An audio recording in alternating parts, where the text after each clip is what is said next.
iPhone 13 on us for every customer. Current, new, everyone. To show the love. How about sushi? I just had sushi for lunch yesterday. How about tacos? Automatic emergency braking, one of 6 advanced safety features standard on every 2022 Chevy Equinox. Find new technology. Find new roads. Chevrolet.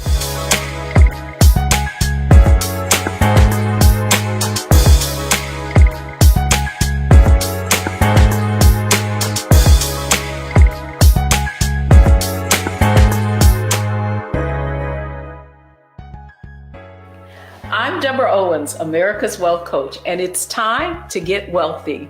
You're going to learn exactly what you need to do to finally achieve the level of financial success you desire and you deserve.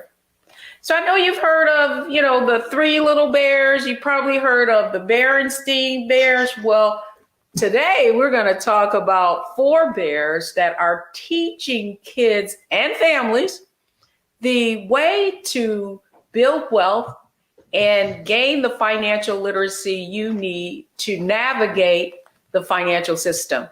My guest is a CFP, and he kept having his clients ask him, how do I teach my kids about money? And so he's created a platform to do just that. So here are the 3 things they don't want you to know about what it means to teach kids financial literacy. The first thing is, kids model your behavior. So however you're behaving with your money is probably how they're going to behave with theirs. Secondly, financial ignorance is expensive.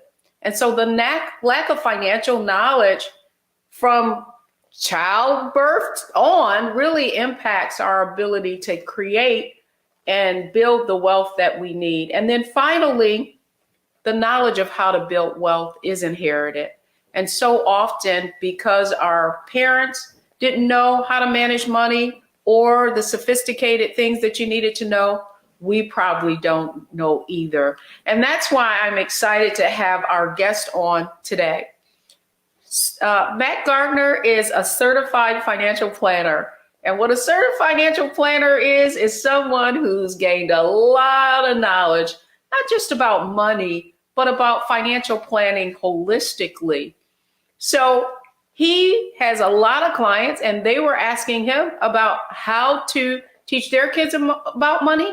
And so he's created a financial literacy platform, and it's called the 4 Bears of Berryville. But at any rate, I don't have to tell you all about it because he's here with me today. So Matt Gardner, welcome to Get Wealthy. Deborah, how are you doing today, ma'am? I'm doing great. I was so excited. I know that this isn't your first book on money, but what I love about what you're doing with the 4 Bears of Berryville is you're not just focused on investing, you're really focused on teaching folks about how money works, is how I like to term it. So I want to just start by asking you, where was the genesis of this idea? So the first book that I wrote is titled Motivate Your Money. And I wrote that book. Really, it took a while. I had blessed really to spend 20 plus years in the financial services industry. And I was working with people that had substantial wealth, but it was eye-opening that they really didn't have a lot of basic financial planning or financial education, the difference between a term insurance and permanent insurance, why an IRA or 401k is better for long-term growth.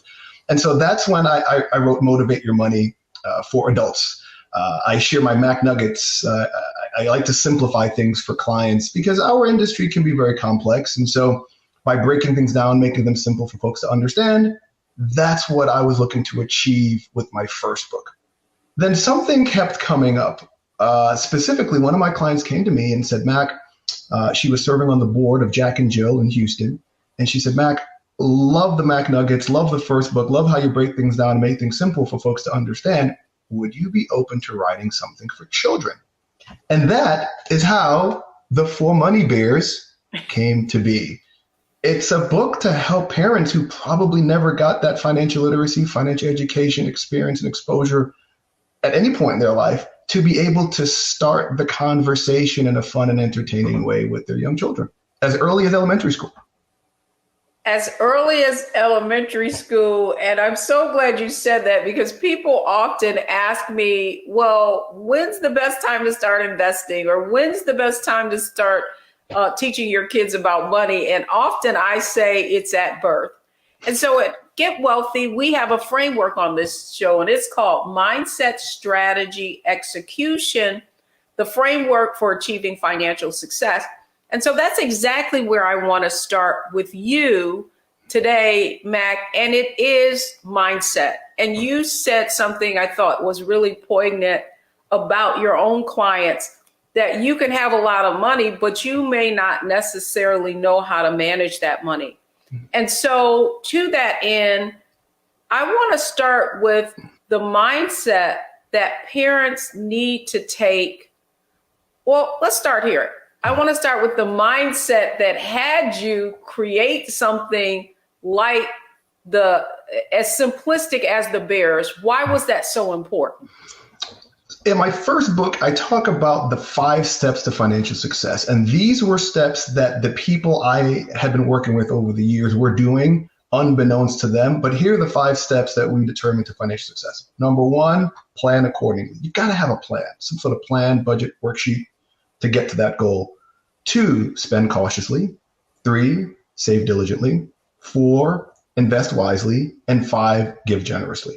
And we do it in that order because if you can't spend cautiously, then you won't have anything to save. And if you don't have anything to save, it's hard to invest. And if you can't get that far down the road, it's really hard to give. So around the framework of the fact that there's only 4 things you can do with money: spend it, save it, invest it, or give it away, we decided to create these 4 bears. And if you remember the cover, intentionally made 2 of the bears boys, 2 of the bears girls, intentionally made the bears different colors and shapes and sizes as an overt nod to the need for more diversity and inclusion in the education space and the advisory space. So that's really what we were looking to do, is to make it simple and to share the story. The story that was actually the story of me and my wife taking our kids to the grocery store, to the store on the weekends, and many families are familiar with this. And the first place the kids run off to is the toy section.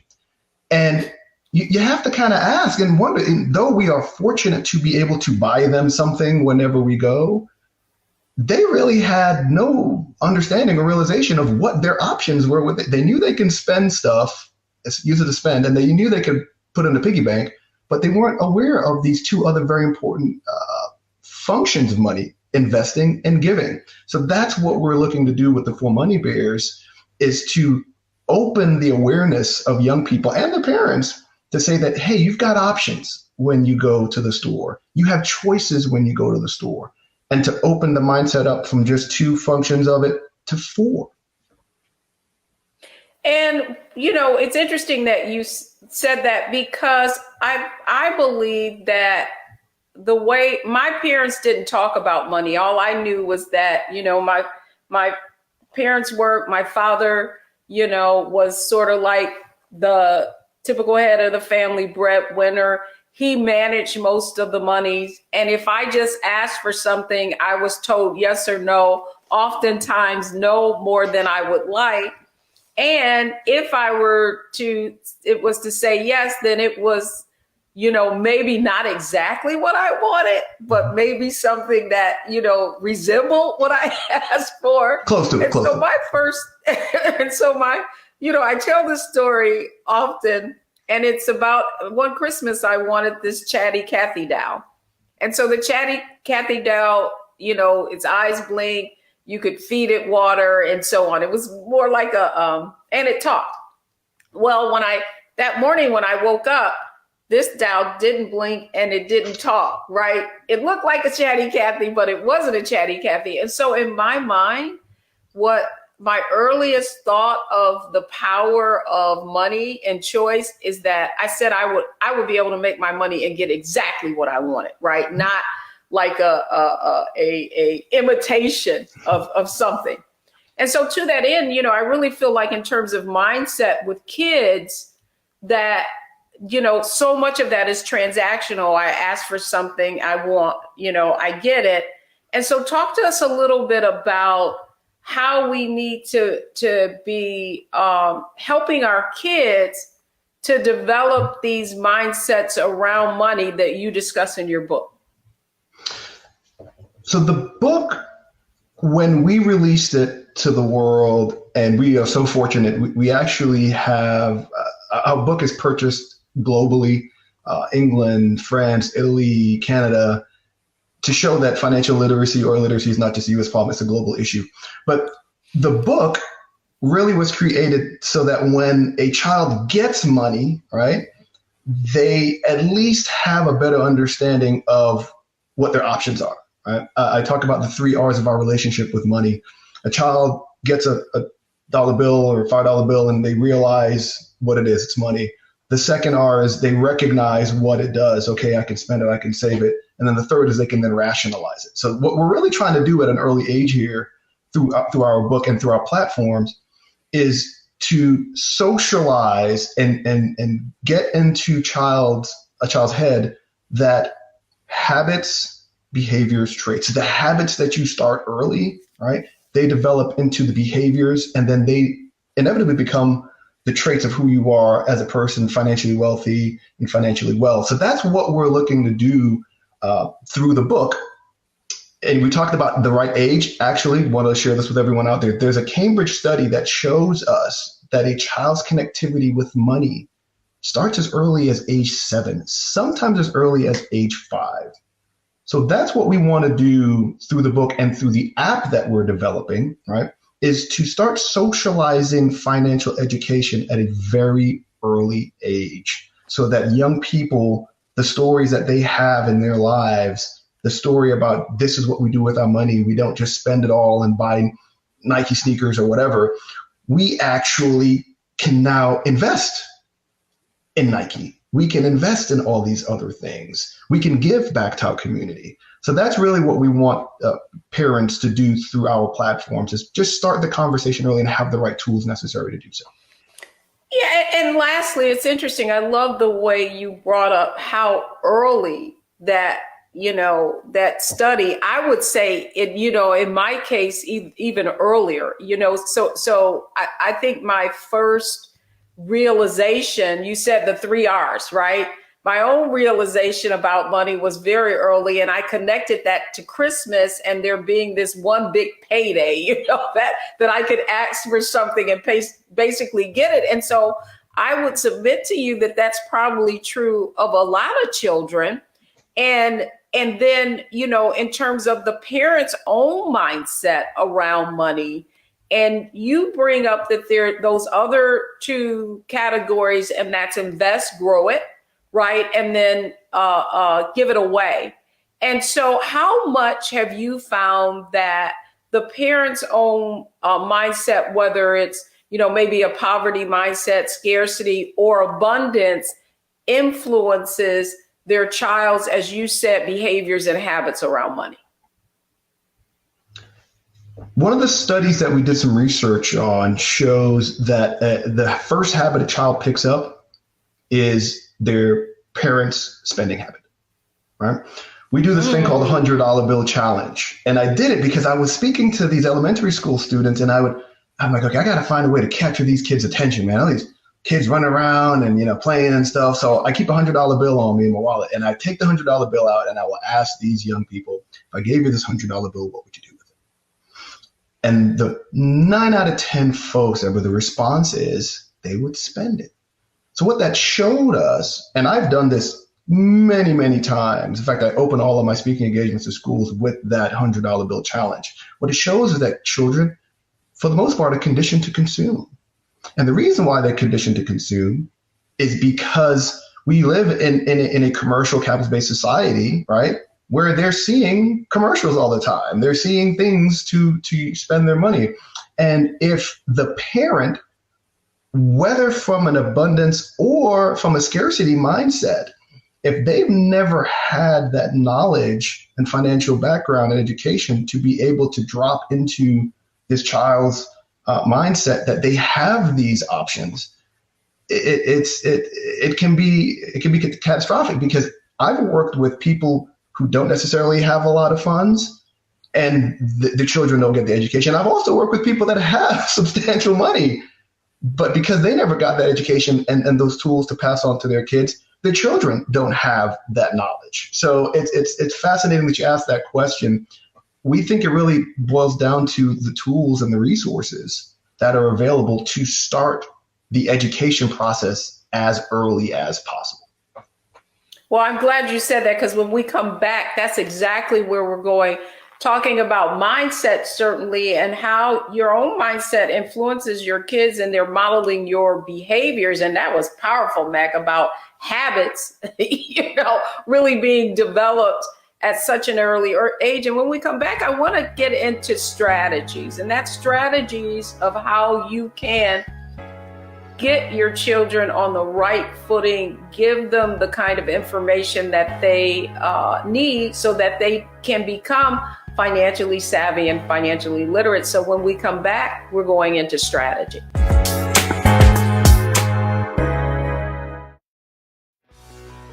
Let's be honest, as successful women, we're crushing it. Maxed out 401k and Roth IRA? Check. Aggressive savings and investments? Check. Yet, the freedom our success was supposed to buy can leave us stuck on the six-figure hamster wheel, watching retirement slip further down the road. There's another way. Get coaching courses and community at wealthyu.com. Love our new Alexa. It's a Buick. Yeah, Alexa. Buick. Alexa. It's a Buick. It's an Alexa. It's a Buick. It's an Alexa. Coach, that's a Buick. That's an Alexa. The Buick Enclave with available Alexa built in. Pull up a chair. Take your seat. The Black Tape with me, Dr. Greg Carr, here on the Black Star Network. Every week, we'll take a deeper dive into the world we're living in. Join the conversation only on the Black Star Network. Verizon just gave us all a brand new iPhone 13. We've been customers for years. I thought new phones were for new customers. We got iPhone 13s too, switched to Verizon 2 minutes ago. Ours were busted, and we still got a shiny new one. Check it out. So wait, everybody gets the same great deal? I think that's the point. iPhone 13 on us for every customer. Current, new, everyone. On any unlimited plan, starting at just $35. All on the network more people rely on.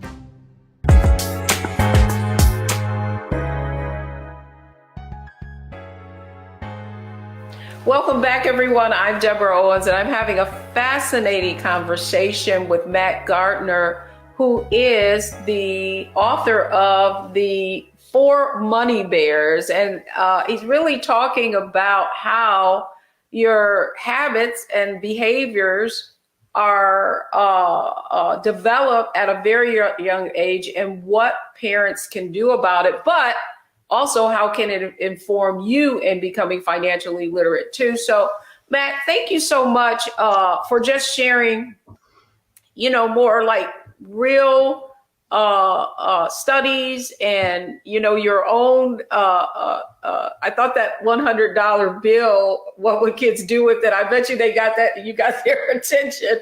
Oh, yeah. They thought maybe you were going to give it to them. Oh no, I tell them from jump, no answer is going to get you this $100 bill.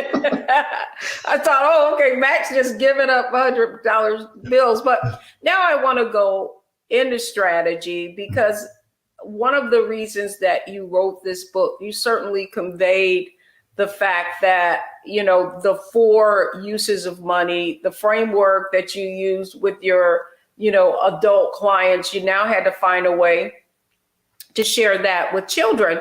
And so now what I want to go into is you have the book, and now you're talking about a platform that is more of it. Is it gamification, or how are you kind of elevating from just a book to now helping people integrate it into their lives? One of the big replies that we got in responses from the book, 2 actually. Parents would read the book with their kids, love the book. Mac, thank you so much. We never got this. You're actually teaching me some stuff. What's a stock, what's a bond, real estate, precious metals, who to give to, all that great stuff. but 2 responses and replies we got back. 1, Mac, are you working on a book to teach kids about how to make money? Right, that was 1. The second is, Mac, are you developing an app or some sort of gamified platform of the 4 money bears? And here's why. Children are learning differently. Children are utilizing phones, digital devices, iPads, Android, all these different devices, not just at home, but in school, right? And so when we were sitting down and talking to different folks, we wanted to be able to develop a gamified solution. And the reason why it's gamified is we're working to gamify the financial education process, because if your target demographic is children between the ages of 5 and 11, if it's not gamified, they're not going to want to mess with it, right? We want to be able to meet the user where they are. And that's sadly one of the issues that we've seen in financial literacy curriculum is it a lot of times over people's heads. So that's why it had to be gamified. 2, the game, the 4 Money Bears Berryville that we're developing, allows the user to play in what we call both sides of the personal finance fence. It's a farming game. You inherit your family's berry farm, right? And you are learning about entrepreneurialism because you own a business. The other side of the fence is the money management side. So once you get that money indoors, in your hands, in your pockets, we'll have quizzes and quests and different things to help teach young people about what those options are. And those 4 beers will serve as guides, as Sherpas on their journey.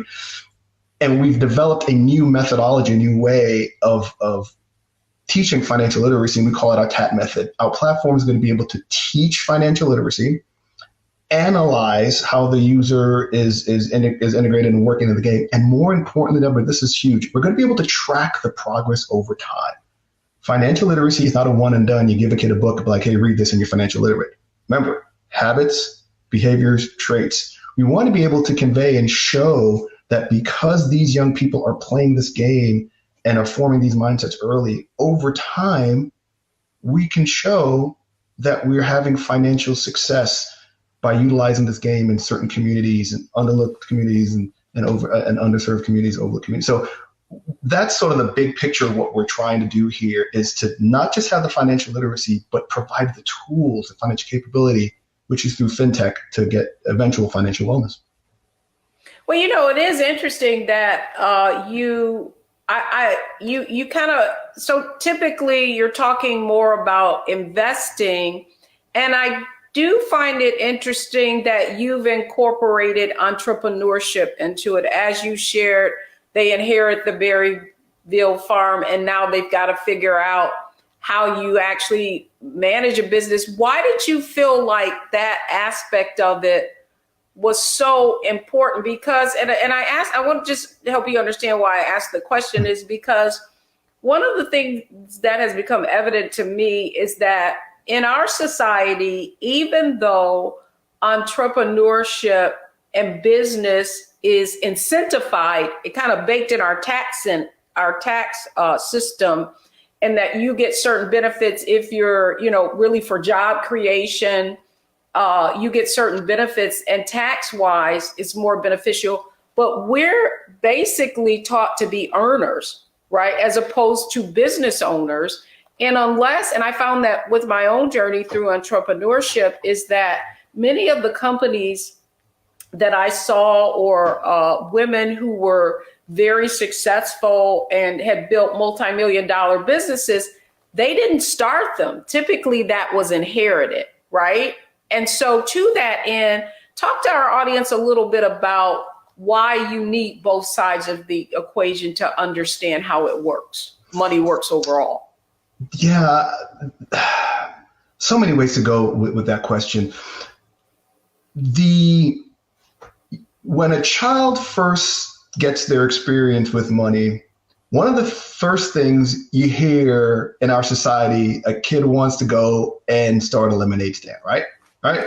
Hey, let's grab some lemons. Let's go out there. Let's put our table out and put some lemonade so that they can start earning money. Right?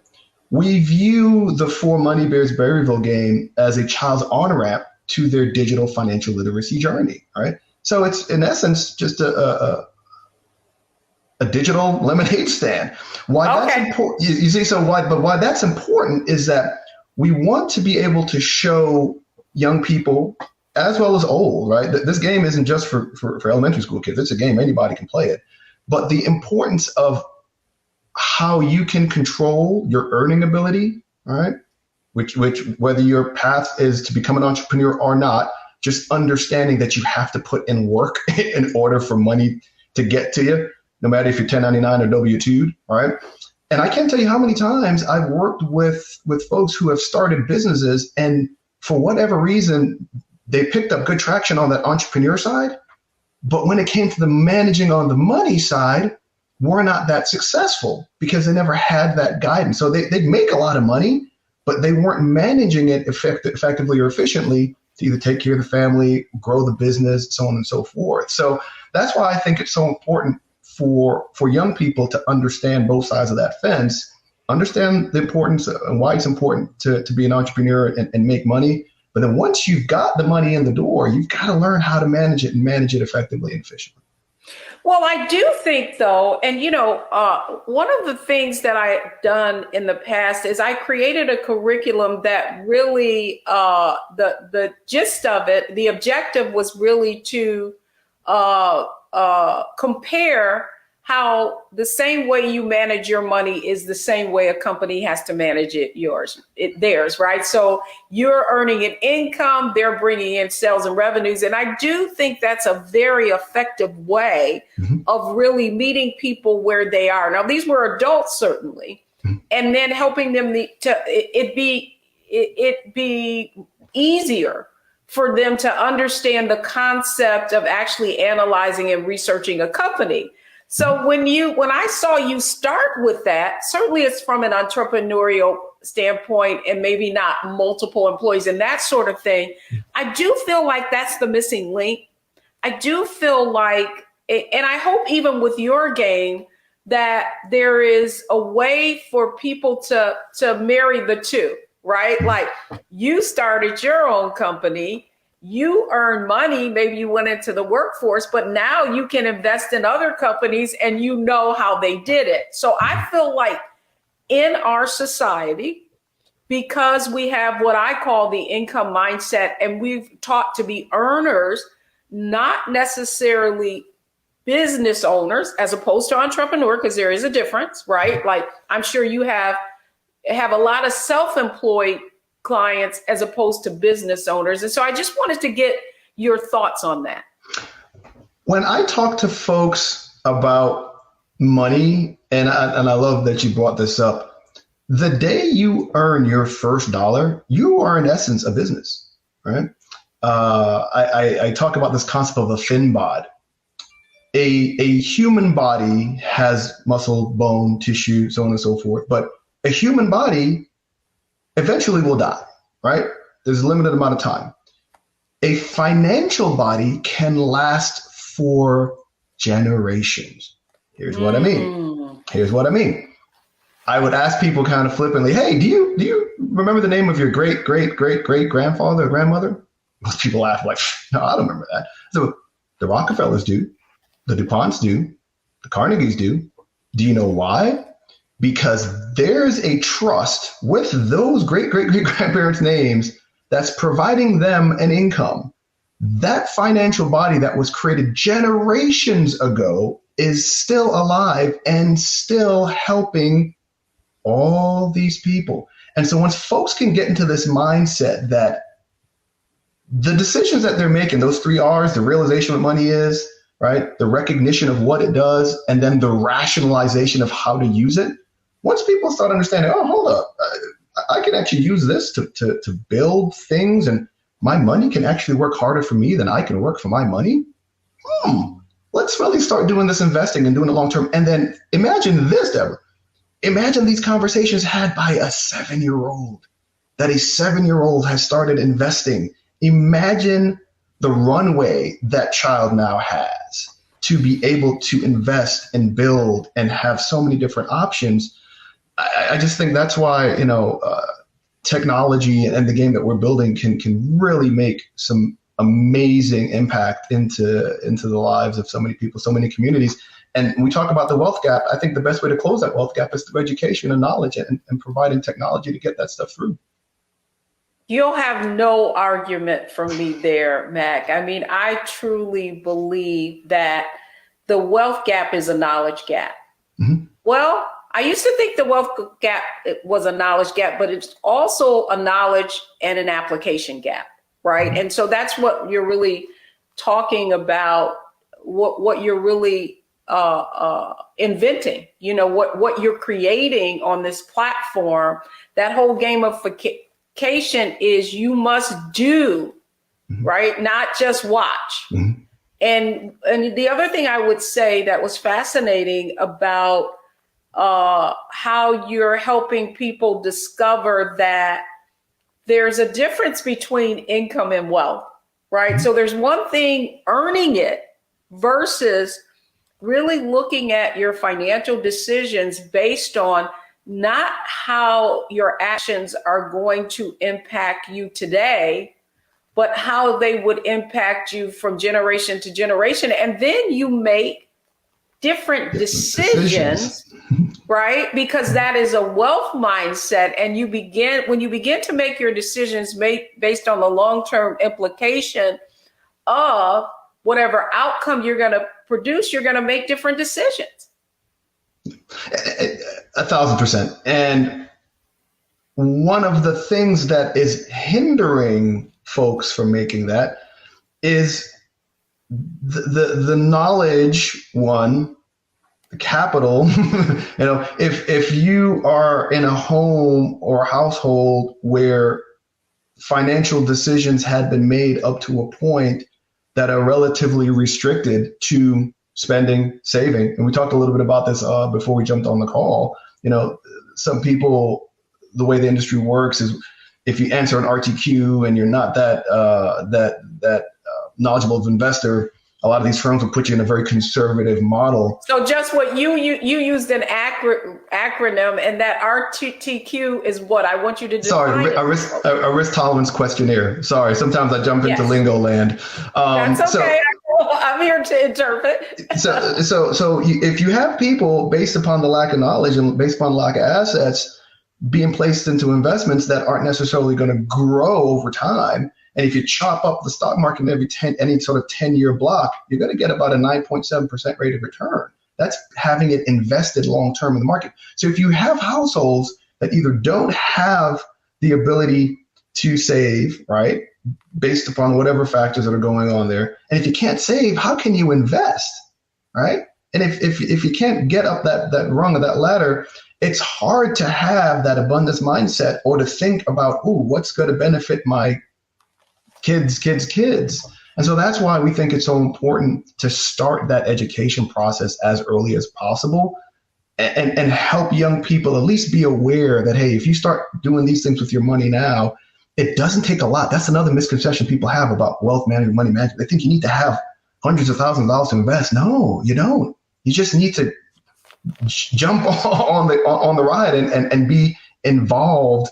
You know, people say the stock market is not about timing the market, it's about time in the market. And if we can start having stories and conversations being had by 5, 6, 7, 8, 9, 10, 11-year-olds about, hey, I just bought Nike stock, I just bought Starbucks stock. Oh, mom, dad, you know, the tools are now available to us. We haven't talked about those fintech resources that are out now that allow a parent to not just have that conversation, but to buy fractional shares of these companies and put it in the kids' names. Well, I'm so glad that we're having this discussion, because when we come back, I really want to talk about execution. And it's based on something that you said in this segment about you don't need a lot of money to invest. You just need to get on the runway. When we get back, I want to talk about execution and some of the baked in systemic obstacles that are really preventing people from doing just that. So when we come back, folks, we're going to talk about, okay, you've heard Mac talk about this book, how to teach your kids about investing, you know, how the mindset and parents' own behaviors really impact how the habits, if you will, that their children adopt going forward. Next, I want to talk about how you actually execute on some of the information that you're learning today. So don't go anywhere, folks. We'll be right back.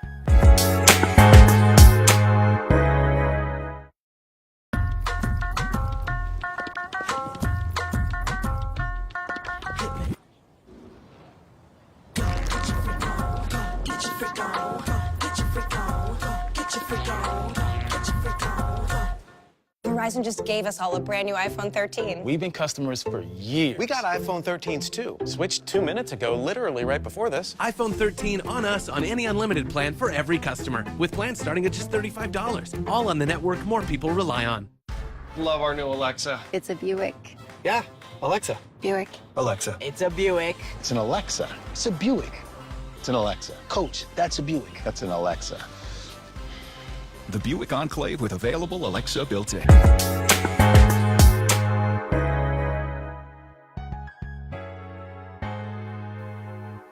Welcome back, everyone. I'm Deborah Owens, America's Wealth Coach, and this is Get Wealthy. And if you've got kids, I want to make sure you have them come join in the conversation. Or if you have other family members that you know should be hearing this information about how to build and help kids be financially literate, financially smart, financially savvy, so that they can learn how to build wealth at an early age.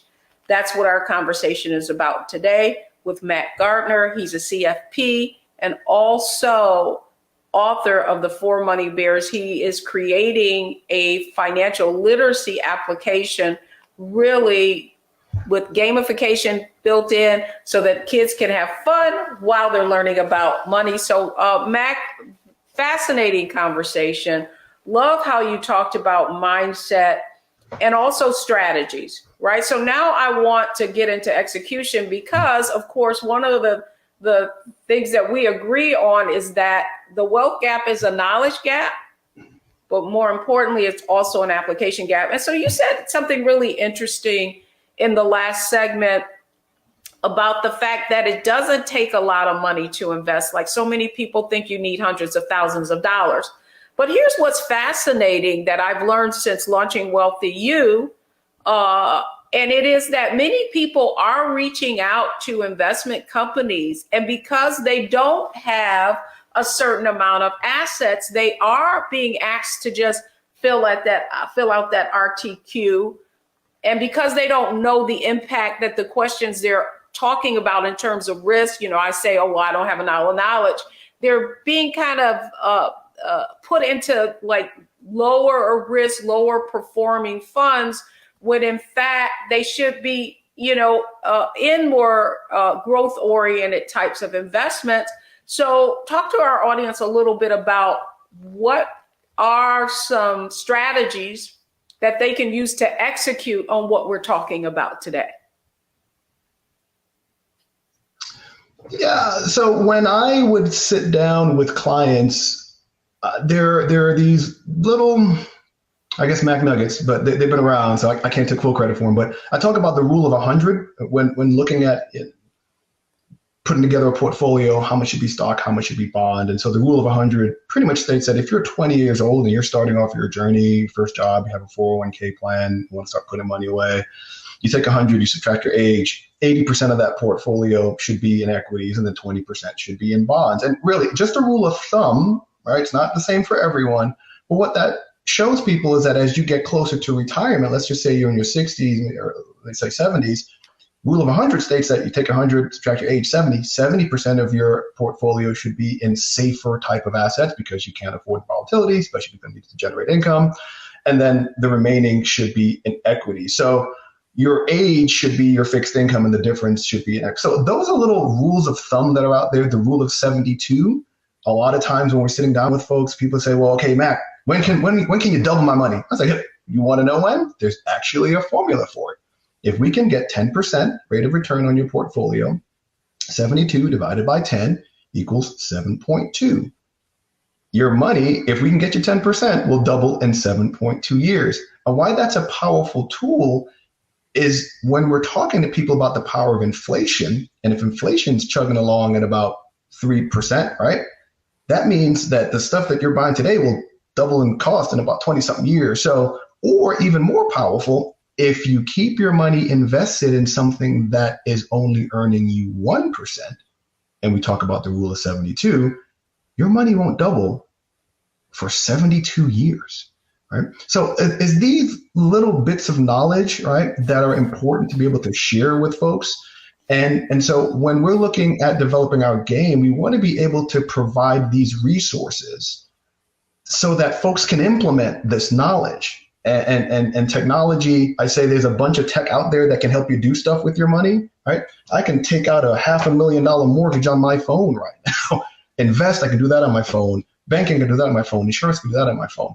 We think that fintech, there's a huge opportunity because there's not a lot of stuff out there that teaches you what to do with your money and provides those strategies and those ways for implementation. So that's why we created Finlit Tech, is to build that bridge between financial. Yeah, but I would say so my point is this, Mac. It's that if I am listening to you and I say, yes, my kids need to invest, I need to invest, right? Mm-hmm. And I'm told I don't need a lot of money, then what is the next step? Now I do, one of the things I'm a big advocate, talk about Finlit Tech is once I get this knowledge, look, I can apply it, and there's so many channels now, right? So you've got apps like Stash App that allow you to invest as little as $5 or $10, at a time. So in mutual funds, and whether it's Stash App or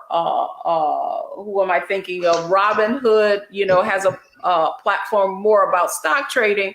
But the point I was making is that, for example, even using the rule of 72 and using the formula of 100, when I started out, I'm dating myself, more than 2 decades ago, we've been using that formula, the rule of 100, right? And now what we know is that our life expectancy is so much longer. And so now the risk isn't dying too soon, it's living too long. And so even in that case, if I were to get to like retirement age of 70, do you still feel like that 70, the only 30% should be in equities or stocks? Let me not talk too technically. Not only 30% invested in the stock market. Is that not still too conservative? So I agree with you. It depends. When you're sitting down with clients, right, you do a full profile of them and you find out they may be 70 years old, but that stack of money is not for them. It's for their children or their grandchildren. They're not going to park that in 70% fixed income. They're going to put that in equities. It depends. That whole rule of 100 I use because what I see way too often in our communities, I'll give you a story.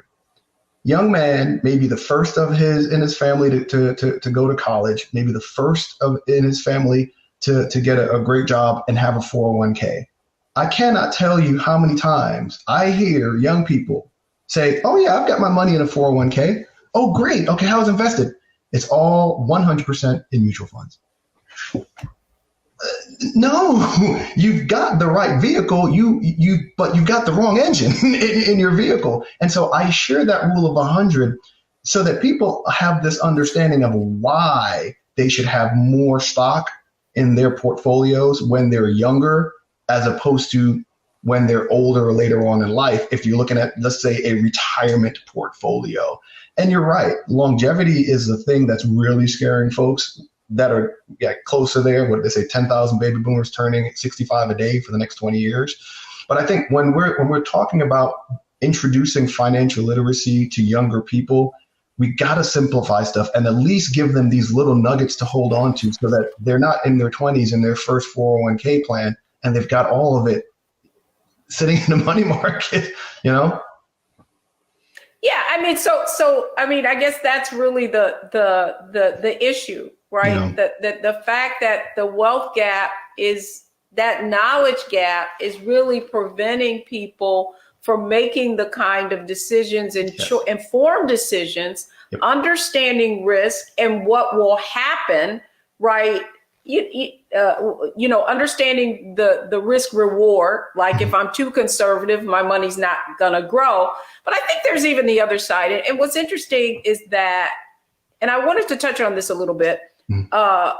Ariel just came out with a study, and part of it was on cryptocurrency and the fact that African Americans are over indexing. In fact, in African American households, they have more cryptocurrency than the majority, and it was almost characterized as if they're really looking to make money fast. And so that's one aspect of it. But what I really want to get on is that I almost feel like part of it, like the older people were too conservative, and now the younger people who haven't really experienced a significant downturn in the markets like we have, being in this industry.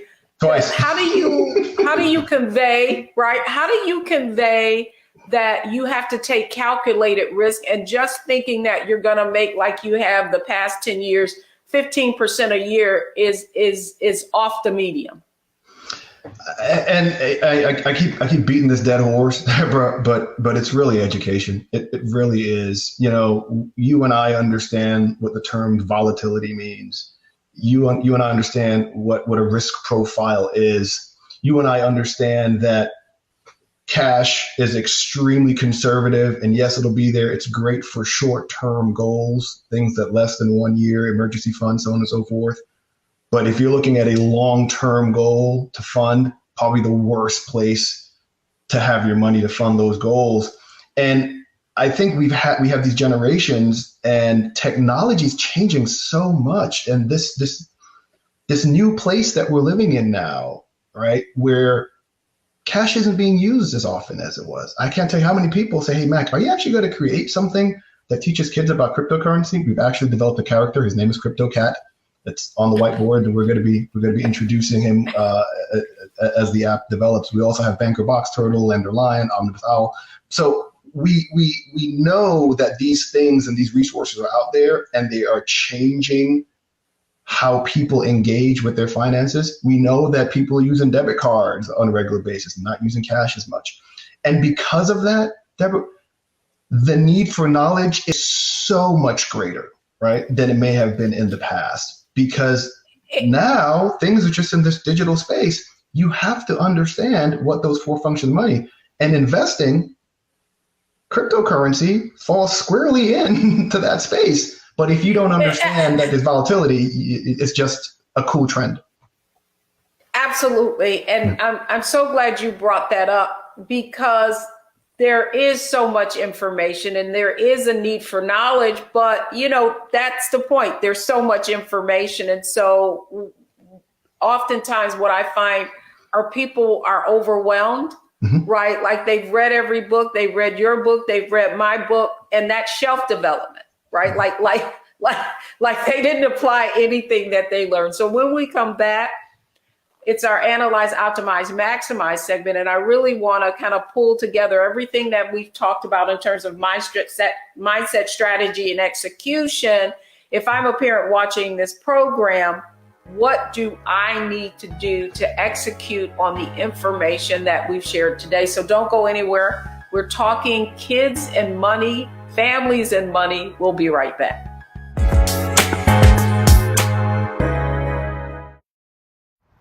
How about sushi? I just had sushi for lunch yesterday. How about tacos? Automatic emergency braking, one of 6 advanced safety features standard on every 2022 Chevy Equinox. Find new technology. Find new roads. Chevrolet. We're all impacted by the culture, whether we know it or not. From politics to music and entertainment, it's a huge part of our lives, and we're going to talk about it every day right here on The Culture with me, Faraji Muhammad, only on the Black Star Network.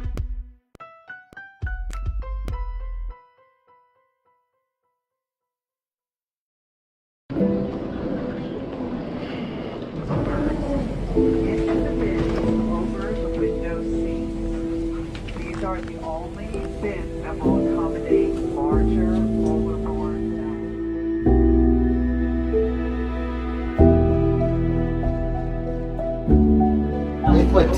here, and you don't come out till you die. And you eat him, you poop him. Oh my God.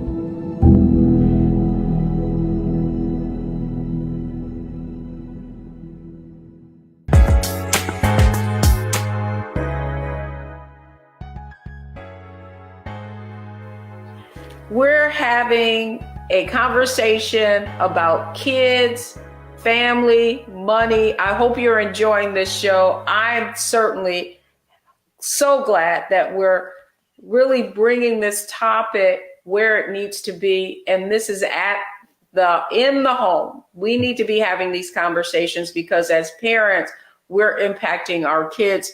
My conversation today is with Matt Gardner, certified financial planner, author of The 4 Money Bears. And we're talking about also a platform that he's developing. So welcome back, Matt Gardner. Now I want to talk about, let's bring this thing home for our viewers. Analyze, optimize, maximize. So the analyze part of it is, okay, I know I need to have these conversations with kids. How do I, where do I need to start? Just in looking at my own situation and maybe how I've been complicit in maybe raising children who aren't as money savvy. The first step to take is the introduction of the concepts. And that's where our book, I think, can be very helpful, can be very beneficial. Competence breeds confidence, right? When you're confident about something, you know something in any aspect of your life, you feel very confident about it. Because financial literacy isn't taught in schools, and it really isn't taught in a lot of places. Fact for folks out there are 23 states that require financial literacy by high school, right? So that means there are 27 states that don't. But we've already discussed and determined, Deborah, that the financial literacy conversation starts as early as age 7, because that's when these habits start forming for our children. So the first thing you want to do is really just sit down and have a conversation about money. And again, find tools. They're a great tool. My book is a great tool. There are tons of wonderful tools that are out there for elementary school children to just get a basic understanding of the functions of money, how money can help them. So that's step 1. Step 2, though, so how do I analyze, optimize? How do I optimize? Let's say, and I'm glad you brought that up, how do people actually get access to your book, The 4 Money Bears? So you can access our book on Amazon. It seems you can buy everything on Amazon now. We've got boxes popping up on our doorstep on a regular basis. You can buy both Motivate Your Money as well as The 4 Money Bears on Amazon. And if you go to the4moneybears.com, you can actually download the demo of our app. And you and your young kids can go on there and start getting familiar with the 4 Money Bears and harvesting berries and taking care of the farm. So that's the best way at this moment, is to go to the4moneybears.com to download the app, or you can go to Amazon to buy the book. And then maximize, like if I'm a family and I want to be able to take this information and actually start integrating it into, our kind of like, what do you suggest? A family meeting monthly? How often would you kind of engage in the tools? The book is a tool and resource that you can. We've had families that's the good night book, that's the go to sleep book for weeks on end. We've also had families that read it one time and then 2 or 3 years later, hey, you know what, this cool book, let's pull it out and start reading it. So the book is a great tool for those, as needed engagements. Hey, you want to refresh, do some things. That's why we're developing the app, so that we can have a more engaging experience that can last longer periods of time so that we can actually track the progress. I will also like to mention there are a couple other tools that are out there. You may be familiar with Tanya Van Court. She runs Goal Setter, which is a great tool, great app, teaches kids about financial literacy, teaches them about banking. The kids get a debit card, can do things that way. Evan Leaphart runs a program called Kitty Credit. That's a huge area that young people need to have a better understanding about. So there are tools that are out there that are being developed by brothers and sisters in this, what I call the FinLit tech space, to help you as a parent really start not just having the education, but implementing these strategies through technology. Oh, that's excellent. Mac, I can't thank you enough for providing our audience with additional tools. Again, you can get the book For Money Bears, Matt Gardner, CFP, through Amazon. And I want to go right into what are the 3 takeaways from today's show. First off is that financial literacy is a family affair. If you've learned nothing else in today's show, you've learned that how you manage your money is exactly how your kids are going to manage theirs. So that means you've got to start teaching your kids as soon as possible. That study blew your mind. 7 years, kids are already developing their financial habits. And then finally, financial literacy is a life skill. If you don't understand how to manage your money will manage you. And with that, I want to thank you so much for joining us on Get Wealthy today. I'm Deborah Owens, America's Wealth Coach, and we'll see you next time.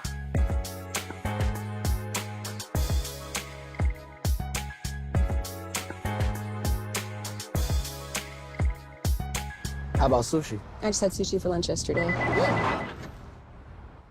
How about tacos? Automatic emergency braking, one of 6 advanced safety features standard on every 2022 Chevy Equinox. Find new technology. Find new roads. Chevrolet. It's time to be smart.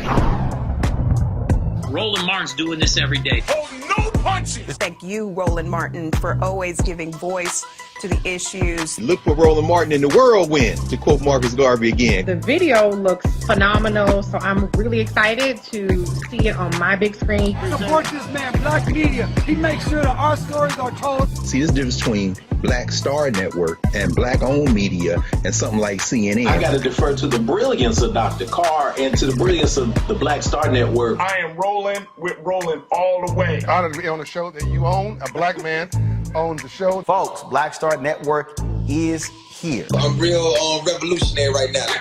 Roland was amazing on that. Hey, Black, I love y'all. I can't commend you enough about this platform that you've created for us to be able to share who we are, what we're doing in the world, and the impact that we're having. Let's be smart. Bring your eyeballs home. You can't be Black-owned media and be scared. You dig?